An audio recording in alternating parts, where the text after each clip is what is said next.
everybody's doing okay. Sure most deer seasons are open around the country. We did a video a while back kind of showing how we're planting our food plots, and here's kind of an update of one of them. There's a couple of them I don't really want to get into right now. I don't want to mess them up. I plan to hunt maybe one or two of them this evening. But here's the one we started out with in that first video. As you can see, it turned out pretty well. There's a lot of turnips, there's winter rye, a little bit of wheat as well. But one thing I wanted to show y'all is I decided to add on to this plot.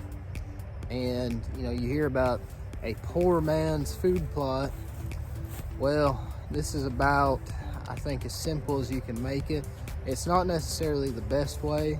I just decided to add on to this plot, kind of at the last minute, and this is how I did it. So all I did to add on to this plot, I didn't spray it or anything. It looked just like this overgrown field here. But all I did is I spread a bunch of wheat. And anytime you're doing it this way, you want to make sure that you want to use a lot more seed than the suggested rate. But all I did is I went through here and I just spread all that wheat, and then I brush hogged over it. And if you don't have a tractor or anything like that, you can use a mower or something to that extent. The most important factor is it was starting to rain whenever I spread all this seed and brush hogged over it. What happens is whenever you brush hog all this stuff, it just kind of dies, especially whenever it's a little later to where things are starting to actually die off for the fall. But it ends up being like almost like a mulch, and it covers all this. As you can see, it's not perfect by any means, but there's a good amount of wheat here that's going to be attractive. All the weeds, all this Johnson grass and all that is actually going to end up kind of dying off as we get later in the season, and that's going to give room for this wheat just to really get up and shine. So food plots, you can make them as simple or as complicated as you want. Like I said, this is not, this isn't the cat's meow. It's kind of just, hey, I wanted to add on to this food plot, and I didn't have time to spray it. Rain was coming. Actually, a good friend of mine actually mentioned this to me, and of course he would actually spray everything first, then plant the seed, then mow over it. But whenever you're just real quick, I know a lot of people, we're so busy anymore, it's really hard to get these food plots in. But this is just a quick and easy way to get something that's going to be attractive. But not only that, this wheat, it's actually nutritious for the deer.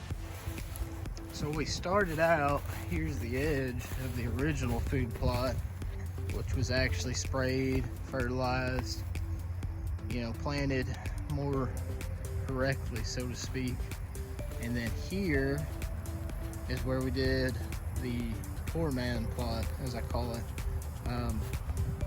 Like I said, just spread the seed, brush hog right over the seed, and right before rain. And that's pretty neat. You can see here, this stuff here, that's the wheat. There's also some weeds. Like I said, those weeds are going to end up dying, and that wheat is just going to pop up. We've got rain coming pretty soon, and it's going to be just awesome. It's probably about an acre or so with my addition here with the poor man plot. One thinking on this, one reason I'm in this plot, during a pretty good time to hunt really, is that this is in the front of our property. the deer usually bed back that way.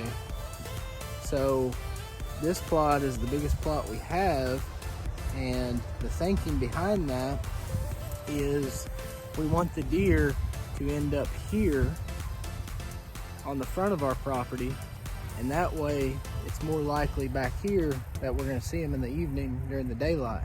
This is going to be our destination food plot, and so far it's worked really well. I shot a real nice buck on opening day. He was actually, he was staging on one of my other food plots, headed to this big main food plot where I've been getting many pictures, and the deer are just in here all night, as opposed to in my hunting plots back here. So it's just something to think about. There's a lot of tips and tricks we've learned over the years. We're not we're not professional hunters by any means, but I really think a lot of our plans, our ideas, our creativity can really help lead to more success on your property. So if y'all need us for any wildlife needs, trapping, habitat management, just give us a call. Y'all have a great day. God bless you.